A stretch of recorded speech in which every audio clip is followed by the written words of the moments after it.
Hello दोस्तों, आप सभी का स्वागत है आपके अपने YouTube चैनल नॉलेजपुर में। आज की वीडियो में हम फिर से इतिहास के कुछ इम्पोर्टेंट क्वेश्चन को देखेंगे, उनको समझने का प्रयास करेंगे। पिछली क्लास के वीडियो में मैंने आपको 4 इम्पोर्टेंट क्वेश्चन करवाया था, जो था हमारा जर्मनी के एकीकरण की क्या बाधाएं थी, राष्ट्रवाद से आप क्या समझते हैं, मैटरनिक युग क्या है। इसी प्रकार के हमने प्रश्न को पिछले अध्याय में मेजनी कौन था, हमने ये 4 क्वेश्चन पिछली क्लास के वीडियो में हमने आपको समझाया था। आज की क्लास में हम फिर से लास्ट जो हमारा वीडियो था उसमें हमने आपको शॉर्ट क्वेश्चन करवाया था। आज हम लॉन्ग क्वेश्चन लेकर आए हैं और ये फिर हमारा अध्याय हो जाएगा समाप्त। ये इंपॉर्टेंट क्वेश्चन है जो कई बार प्रीवियस ईयर में पूछे गए हैं और हो सकता है कि आपके बोर्ड एग्जाम में, यानी जो 2022 का बोर्ड एग्जाम होगा, उसमें भी आपको इस अध्याय से अगर प्रश्न पूछा जाएगा तो इसी 8 में से कोई एक प्रश्न आपसे पूछा जा सकता है। इसीलिए आप इस प्रश्नों को रटने का प्रयास नहीं कीजिएगा, आप समझने का प्रयास कीजिए, क्योंकि इतिहास के प्रश्न को आप रट के लिख नहीं सकते हैं, आप फिर कंफ्यूज हो जाएंगे। आपको समझना है, फिर उनको आपको अपने शब्दों में उनको लिखने का प्रयास करना है। ठीक है, तो चलिए शुरू करते हैं हम आज के वीडियो को। मेरी आपसे गुजारिश है कि आप बस इस वीडियो में जो मैं बताऊंगा बस उनको आप ध्यान से सुनने का प्रयास कीजिएगा। बोर्ड पे क्या लिखा हुआ है वो ज़्यादा मैटर आपको नहीं करना चाहिए, क्योंकि आपके पास अभी आप लोगों ने बीबीडी या इस प्रकार का जो भी आंसर वाला है वो आपने खरीद लिया होगा, तो आप बस समझने का प्रयास कीजिएगा। ठीक है, तो आज की क्लास में हम 4 क्वेश्चन को पढ़ेंगे। पहला क्वेश्चन है हमारा 1848 ईस्वी की फ्रांसीसी क्रांति के क्या कारण थे।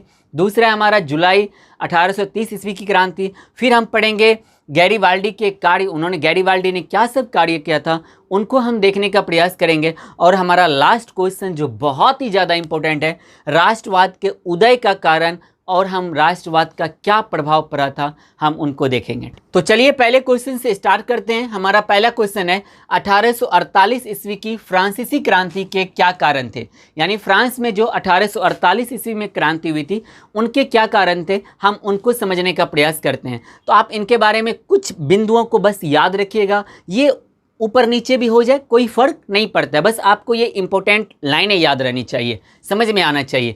तो 1848 ईस्वी की फ्रांसीसी क्रांति के निम्नलिखित कारण थे। क्या कारण हो सकते हैं? देखिए, किसी भी देश में जब कोई क्रांति होगी, जब क्रांति कब होगी, जब वहाँ के लोगों को वहाँ के शासक की पॉलिसी समझ में नहीं आएगी, नीति उनके अनुकूल नहीं होगी, जब वो लोग वहाँ के शासक उन लोगों पर अत्याचार करेंगे।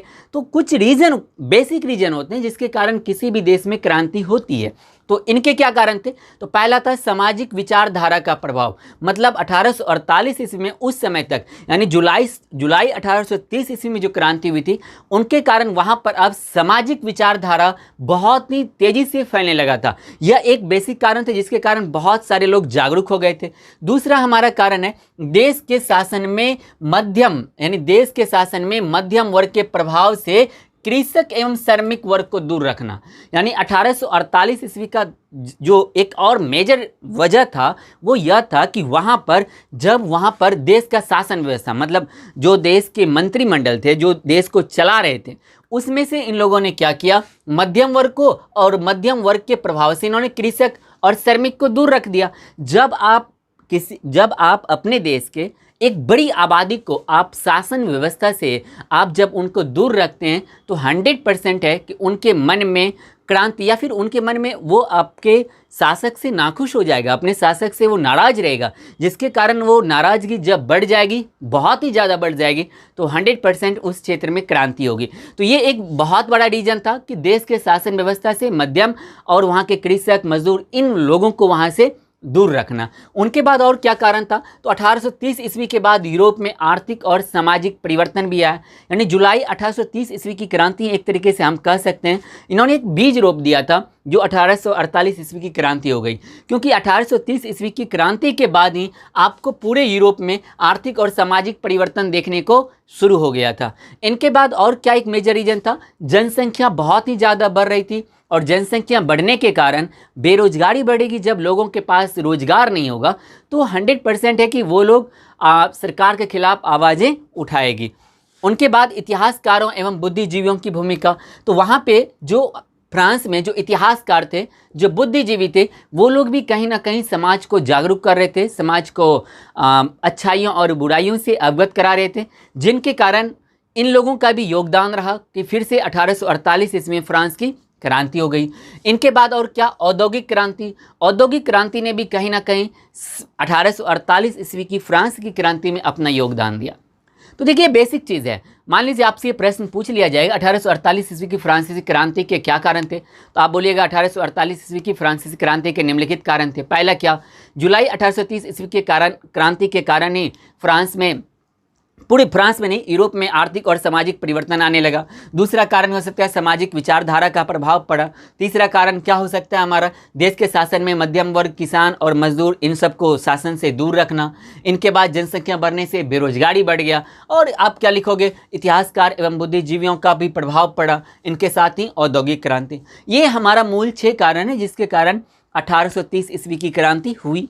ठीक है, उनके बाद है हमारा जुलाई 1830 ईस्वी की क्रांति का विवरण दें। आपसे यह भी प्रश्न पूछा जा सकता है कि जुलाई 1830 ईस्वी की क्रांति से आप क्या समझते हैं। ठीक है, तो आपको इनको भी हम बहुत ही सरल शब्दों में समझ लेते हैं। ये क्या है, तो चार्ल्स दशम जो है ना, चार्ल्स दशम एक निरंकुश एवं प्रतिक्रियावादी शासक था। देखिए मैंने पहले, इनसे पहले वाले क्वेश्चन मैंने क्या बताया, कहीं पर भी कोई भी क्रांति होगी तो उनका कोई ना कोई कारण होगा। ठीक है, पहला देखो, कुछ चीज़ें को आपको याद में रखना है, यानी इतिहास के सभी क्वेश्चन एक ही कुछ बिंदुओं के आसपास ही घूमते हैं। पहला क्या, कहीं पर भी कोई क्रांति होगा तो उनका कोई ना कोई कारण होगा। आप जब आंसर 10 लाइन 15 लाइन का भी आंसर है ना, उसमें आप पहले कारण ढूंढ लो, कारण, उनके बाद कोई ना कोई उससे व्यक्ति संबंधित होगा, उस व्यक्ति के बारे में थोड़ी सी जानकारी रख लो आप कि उस व्यक्ति ने उस समय क्या किया नहीं किया। ठीक है, उनके बाद कोई ना कोई डेट होगा, यानी ईस्वी होगा, किसी ईस्वी में भी उस व्यक्ति ने कोई कार्य किया होगा, उस क्रांति का कोई ना कोई प्रभाव पड़ा होगा। बस ये 4 चीज़ें अगर आप याद रखते हो तो समझ लो आप इतिहास के क्वेश्चन को आपको रटने की ज़रूरत नहीं है। पहला क्या, कोई क्रांति हुआ होगा तो कोई ना कोई कारण होगा, उस क्रांति को करने वाला कोई व्यक्ति होगा, उस व्यक्ति ने कोई कार्य किया होगा, वो किसी ना किसी डेट में हुआ होगा, मतलब कहीं किसी ना किसी ईस्वी में हुआ होगा, और किसी ना किसी देश में हुआ होगा, और उस क्रांति का बाद में कोई ना कोई प्रभाव पड़ा होगा। आपको बस यही 4-5 चीज़ें याद रखनी है। आपका इतिहास का बड़ा से बड़ा क्वेश्चन आपको एकदम छोटा सा लगेगा। ठीक है, इनको ध्यान में रखिएगा। तो जुलाई 1830 ईस्वी की क्रांति का विवरण देना है, तो आप, मैंने क्या बोला, कोई ना कोई व्यक्ति होगा, तो यहाँ पर शासक कौन था उस समय, चार्ल्स दशम। तो चार्ल्स दशम एक निरंकुश एवं प्रतिक्रियावादी शासक था। इनके बाद चार्ल्स दशम ने हमेशा फ्रांस में उभर रही राष्ट्रीयता तथा जनवादी भावना को दबाने का प्रयास किया। यानी चार्ल्स दशम कभी भी नहीं चाहता था कि फ्रांस पूर्ण रूप से स्वतंत्र हो जाए और सत्ता का बागडोर आम नागरिकों के हाथ में चले जाए। इसलिए हमेशा ये प्रयास करता था कि यानी फ्रांस में कभी भी संविधान या फिर लोकतंत्र की स्थापना ना हो। इनके बाद वह कभी नहीं चाहता था, ये तो मैंने आपको बता ही दिया। इनके साथ आपको क्या, इन्होंने क्या किया था एक बार और, चार्ल्स दशम ने एक अध्यादेश पारित किया। चार्ल्स दशम ने क्या किया, एक अध्यादेश पारित कर वहाँ के क्रांतिकारियों को दबाने का प्रयास किया, जिसके कारण वहाँ की क्रांतिकारियों में क्रांति का लहर दौड़ गया। और फिर इसी कारण पूरे फ्रांस में गृहयुद्ध आरंभ हो गया। और ये गृहयुद्ध आरंभ कब हुआ, तो गृहयुद्ध आरंभ हुआ 28 जून 1830 ईस्वी को। इसी गृहयुद्ध, या जो गृहयुद्ध आरंभ हुआ ना, इसी गृहयुद्ध को ही हम जुलाई 1830 ईस्वी की क्रांति कहते हैं। अच्छा, इसके परिणाम स्वरूप क्या हुआ, जब गृहयुद्ध आरंभ हो गया तो इसके परिणाम स्वरूप जो चार्ल्स दशम था उनको अपनी गद्दी को छोड़ना पड़ा, और वह गद्दी छोड़ के इंग्लैंड पलायन कर गया, यानी इंग्लैंड वह चला गया। ठीक है, क्या समझ में आया इस क्रांति का? अच्छा, मुझे लगता है कि ये चीज़ आपको समझ में आ गया होगा। तो इस क्रांति का, मान लीजिए इसमें क्या पूछा जा रहा था, क्रांति का विवरण ही देना था, तो क्या क्रांति का विवरण पूरा का पूरा क्लियर हो गया? अच्छा, इसमें और आप क्या लिख सकते हैं, इसी क्रांति से यह भी सिद्ध हो गया, या फिर इस क्रांति का प्रभाव क्या पड़ा, तो इसने फ्रांसीसी क्रांति के सिद्धांतों को पुनर्जीवित कर दिया गया। अच्छा, इनके बाद वियना कांग्रेस के उद्देश्यों को भी सही साबित कर दिया। 1815 ईस्वी में जो वियना सम्मेलन हुआ था, जिसका ऑस्ट्रिया के चांसलर मेटरनिक ने किया था, वहाँ पर जो वो लोग जो चाह रहे थे वही चीज़ जब जुलाई 1830 ईस्वी की क्रांति में हुई तो वह भी हमारा सही साबित हो गया। उनके बाद इसी क्रांति ने जर्मनी और इटली के एकीकरण का भी भूमिका, यानी पृष्ठभूमि तैयार कर दिया कि कैसे जर्मनी और इटली का एकीकरण हो सकता है, यह भी क्लियर हो गया।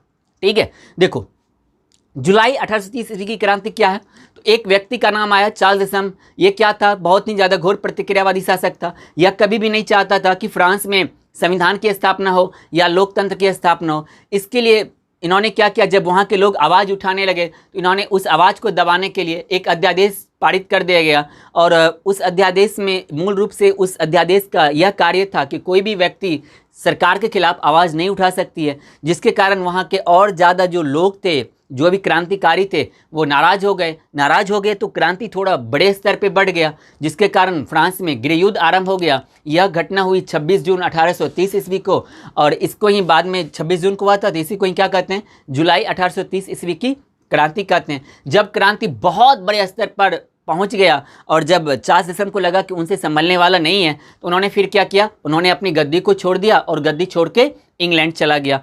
इसी क्रांति का इस क्रांति के निम्नलिखित प्रभाव हुए, इनका कुछ ना कुछ रिजल्ट आया। रिजल्ट के स्वरूप क्या हुआ, तो इसने फ्रांसीसी क्रांति के सिद्धांतों को पुनर्जीवित कर दिया गया। और उनके बाद 1815 ईस्वी का जो वियना सम्मेलन, कांग्रेस ने जो मतलब सोचा था कि हमें यूरोप में ये सब करना है, उनको भी सही साबित कर दिया गया। उनके बाद जर्मनी और इटली के एकीकरण की पृष्ठभूमि भी तैयार हो गई। बस सिंपल से बताइए, इसमें कहीं पर भी रटने वाला नहीं है। चार्ल्स दशम से शुरुआत कीजिए, नाम उन्होंने क्या किया नहीं किया, बस वो ख़त्म, इतना ही, ठीक है। उनके बाद हमारा गैरीबाल्डी के कार्यों की चर्चा करें, ठीक है। थोड़ा सा मैं चाहता हूं कि आप लोग रटिए नहीं, ठीक है, आप लोग मेरे साथ साथ बोलिए, या फिर जैसे ही ये वीडियो लेक्चर आपका ख़त्म होता है, आप तुरंत इसको अपने शब्दों में लिखने का प्रयास कीजिएगा। 100% आपसे हो जाएगा, 100%। और मैं आपको समझा रहा हूँ, थोड़ा ज़्यादा ही मेरी मतलब वो क्या बोलते हैं, बढ़ गया, जिसके कारण मेरे शब्द कभी कभी लपेटे में आ जा रहे हैं, तो उस चीज़ को सीरियस मत लीजिएगा, ठीक है। देखिए, अब हमारा गैरीबाल्डी के कार्यों की चर्चा करें, तो आपको पता है कि गैरीबाल्डी का भी बहुत बड़ा योगदान है। मतलब अगर इतिहास के पन्नों को हम पलटें तो गैरीबाल्डी भी उनमें एक बहुत ही मतलब बहुत बड़ा कैरेक्टर है ये गैरीबाल्डी भी। तो देखिए, तो गैरीबाल्डी कहाँ कराने वाला था, इटली का रहने वाला था। यह एक ऑब्जेक्टिव का प्रश्न है, आपसे पूछ लिया जाएगा गैरीबाल्डी कहाँ का निवासी था, तो इटली का था। गैरीबाल्डी कहाँ का था, इटली का था।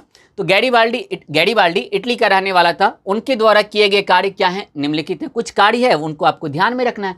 गैरीबाल्डी नाम है, इन्होंने कोई ना कोई कार्य किया होगा, बस खत्म। तो इन्होंने क्या कार्य किया था, गैरीबाल्डी ने एक सशस्त्र सेना बनाई थी। गैरीबाल्डी ने इनके जो समर्थक थे, इनके जो मानने वाले थे, इनके जो स्वयं सेवक संगठन थे, इनके जो क्रांतिकारी थे, जो गैरीबाल्डी को फॉलो करते थे, इन्होंने सशस्त्र सेना बनाई। सशस्त्र सेना का मतलब हथियार बंद सेना बनाया। किसने, गैरीबाल्डी ने। तो पहला हेडिंग यही हो गया, गैरीबाल्डी ने सशस्त्र सेना बनाई। उनके बाद उसने अपने सैनिकों को लेकर इटली के कौन सा प्रांत, सिसिली और नेसल्स पर आक्रमण कर दिया, जहां की सियासतें जो थी, अधिकांश वहां के लोग वहां के शासक से, यानी वहां का जो शासक था बुर्बो वंश, उनके निरंकुश शासन से तंग आ गया था। जब इन्होंने सिसिली और नेपल्स पर आक्रमण किया तो वहाँ के लोग पहले से ही वहाँ के बुर्बो वंश के शासक से नाराज थे, तो इसलिए वो लोग भी किसके साथ आ गए, गैरीबाल्डी के साथ में आ गए, या फिर उन्होंने गैरीबाल्डी का समर्थन कर दिया। उनके बाद दक्षिणी इटली के जीते हुए प्रदेशों को इन्होंने विक्टर इमैनुअल को सौंप दिया, और इनके लिए उन्होंने कोई भी संधि भी नहीं की। उन्होंने बिना संधि किए हुए जीते हुए प्रदेश को विक्टर इमैनुअल को सौंप दिया। उनके बाद और आप इसमें क्या लिख सकते हैं, तो गैरीबाल्डी अपनी सारी संपत्ति राष्ट्र को समर्पित करके एक किसान के जीवन की भांति उन्होंने अपना जीवन जीना शुरू कर दिया। बस ये, और इसमें कहाँ कुछ है, इसमें मुझे नहीं लगता कोई याद करने वाला चीज़ है।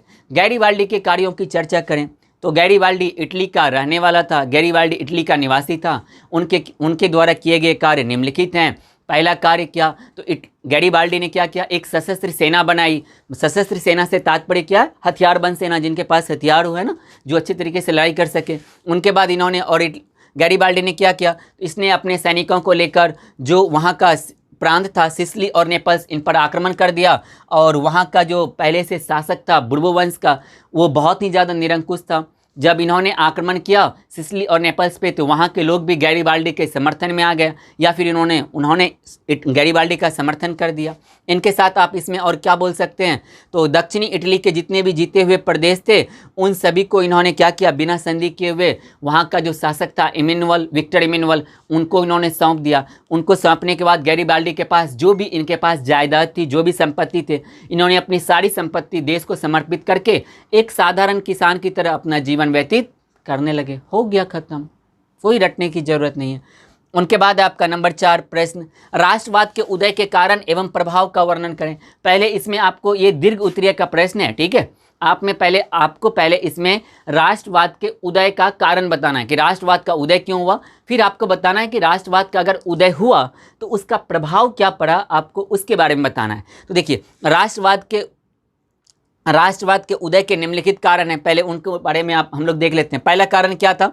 फ्रांस की राज्य क्रांति। तो आपको पता है कि फ्रांस में राज्य क्रांति कब हुई? 1789 ईस्वी की फ्रांस की राज्य क्रांति ने भी राष्ट्रवाद के उदय में बहुत ही बड़ा अहम योगदान दिया। तो फ्रांस की राज्य क्रांति कब हुई थी? याद रखना आपको, 1789 ईस्वी में हुआ था। दूसरा क्या है? नेपोलियन की भूमिका। तो नेपोलियन ने जो 1808 ईस्वी के आसपास में जितने भी उन्होंने राज्यों को विजित किया था, वहाँ पर उन्होंने अपना लॉ लगा दिया, अपना कानून उन्होंने वहाँ पर लागू कर दिया, और जिसके अंदर उन्होंने सभी राज्यों को एक समान अधिकार दिया। यह भी एक कारण था राष्ट्रवाद के उदय का। उनके बाद कुलीनों की जीवन शैली। तो वहाँ पे यानी फ्रांस में जो कुलीन वर्ग थे, तो कुलीन वर्ग की जनसंख्या फ्रांस में बहुत ही ज़्यादा नहीं थी, उनकी जनसंख्या कम थी, लेकिन वो शासन व्यवस्था में उनका बहुत ही अच्छा खासा दबदबा था, और इनके पास पूरे फ्रांस के मतलब आम नागरिकों की तुलना में इनके पास ज़्यादा ज़मीन होती थी। तो ये लोगों से खेती करवाते थे और थोड़े बहुत ये मतलब अत्याचार भी करते थे, जिसके कारण और जो वहाँ के किसान मजदूर थे वो इनसे ऊब गए थे,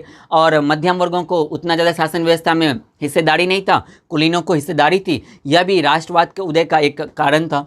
उनके बाद मध्यम वर्ग का प्रभाव। बिल्कुल, मध्यम वर्ग में व्यापारी, उद्योगपति, पूंजीपति, जो शिक्षक, ये सब आते थे।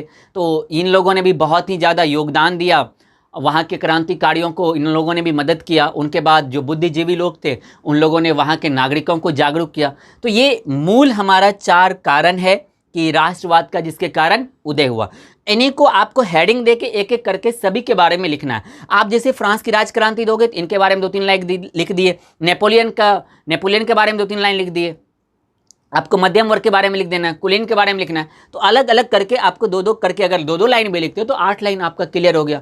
उनके बाद आपको लिखना है कि इसका प्रभाव क्या पड़ा। तो आप क्या लिखोगे? राष्ट्रवाद के निम्नलिखित प्रभाव पड़े। तो पहला क्या? नए राष्ट्रों का उदय हो गया। तो जब राष्ट्रवाद शुरू होगा तो 100% और सारे जो राष्ट्र हैं, जिन राष्ट्रों पर दूसरे राष्ट्र ने अपना उपनिवेश बनाया था, वो राष्ट्र भी कहीं ना कहीं डिमांड करेंगे कि हमको भी स्वतंत्र होना है, हमको भी अपने देश में संविधान या लोकतंत्र, अपने सभी नागरिकों को समान अधिकार, सभी प्रकार का अधिकार देना है। तो ये एक प्रभाव था कि नए राष्ट्रों का उदय, नए राष्ट्रों की मांग होनी शुरू हो गई पूरे all over the world, Europe में सबसे ज़्यादा।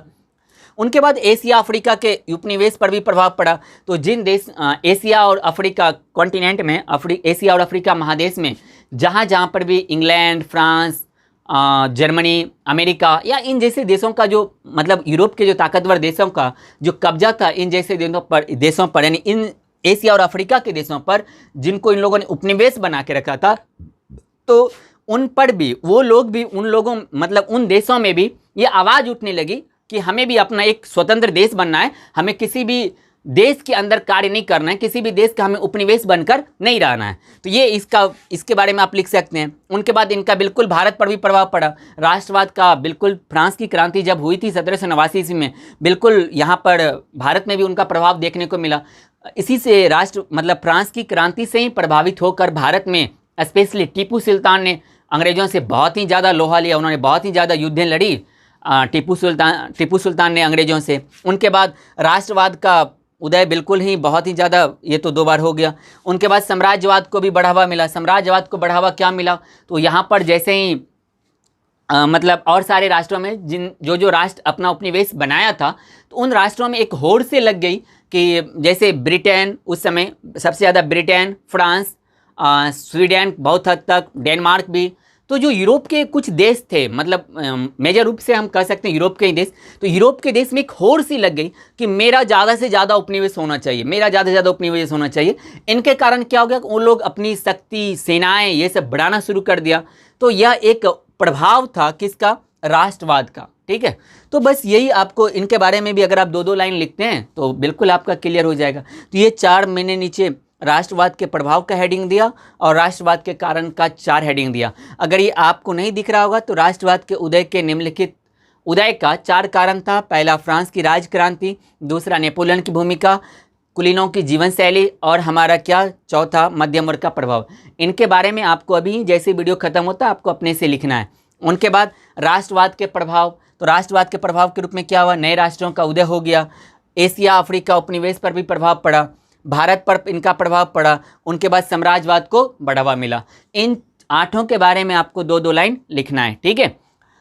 देखिए मैंने अपनी तरफ से मेहनत की, आप देख रहे होंगे पसीना भी टपक रहा है हमारा, ठीक है। मैं उम्मीद करता हूं कि मैंने जो आज आपको 4 प्रश्न समझाने का प्रयास किया, 1848 ईस्वी की फ्रांसीसी क्रांति, जुलाई 1830 ईस्वी की क्रांति और हमारा गैरीबाल्डी का कार्य, राष्ट्रवाद के उदय एवं प्रभाव, ये आपको अच्छे से समझ में आया होगा। आप बिल्कुल श्योर रहिए, ये बहुत ही ज़्यादा VVI प्रश्न है, ठीक है। अगर पहले अध्याय से प्रश्न पूछा जाएगा, 4 प्रश्न ये हो गया और 4 प्रश्न हमने कल के वीडियो में आपको क्लियर किया था। याद रखिए ये 8 प्रश्न अगर पहले अध्याय से पूछा जाएगा तो इसी 8 में से कोई एक प्रश्न आपसे पूछा जाएगा। अगर आपने पहले वीडियो यानी कल के वीडियो को अगर आपने नहीं देखा है तो आप प्लेलिस्ट में जाके जरूर देखिएगा। और इन चारों वीडियो को अगर आप समझ गए हैं तो आप अभी वीडियो मोबाइल बंद कीजिए, चारों प्रश्न को अपने शब्दों में लिखने का प्रयास कीजिए और फिर कमेंट कीजिए कि सर मुझे अच्छे से समझ में आ गया और मैंने चारों प्रश्न को अपने शब्दों में लिख भी लिया। अगर आप लोग इस प्रकार से रिस्पॉन्स करोगे तो मुझे भी खुशी होगी, आपके लिए मेहनत करने के लिए, आपके लिए मैं मेहनत और कर सकूं, आपके लिए वीडियो बना सकूं। लेकिन आपको अगर इनसे फ़ायदा होगा तभी। अगर इसमें कहीं पर भी आपको कोई भी डाउट है, कुछ भी समझ में नहीं आया तो आप कमेंट सेक्शन में कमेंट जरूर कीजिएगा।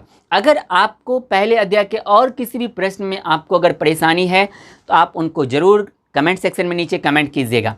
अब हम ये अध्याय, हमारा पहला अध्याय यूरोप में राष्ट्रवाद अच्छे तरीके से समाप्त हो गया। अब हम दूसरे बुक या फिर इसी अध्याय के दूसरे इसी बुक के दूसरे अध्याय के प्रश्न को हम देखेंगे, ठीक है। तो इस वीडियो के लिंक को मैं चाहता हूँ आप लोग कोऑपरेट कीजिए। मेरा मोटिवेशन आप ही लोग हैं और मेरा प्रचारक भी आप ही लोग हैं। तो मैं चाहता हूँ कि अगर आपको ये वीडियो समझ में आया तब इस वीडियो को शेयर कीजिए। कम से कम ज़्यादा नहीं, मैं इस वीडियो पर 100 लाइक का मतलब 100 लाइक नहीं, 100 लाइक आप इतना करवा सकते हो। मैं 100 लाइक का मतलब एक डिमांड रखता हूँ, मैं अपनी मांग रखता हूँ। अगर आपको वीडियो अच्छा लगा तो कम से कम 100 लाइक तो इस वीडियो पर बनता ही है। अगर हुआ तो मैं ज़रूर आपके लिए अगली बुक का या फिर इसी बुक का दूसरे अध्याय का मैं प्रश्न आपके लिए लेकर आऊँगा, ठीक है। तो इस वीडियो के लिंक को जितना हो सकता है उतना शेयर कीजिए, फेसबुक, व्हाट्सएप, जो भी आप सोशल नेटवर्क यूज करते हैं। हम मिलेंगे अगले वीडियो में, तब तक के लिए जय हिंद, जय भारत।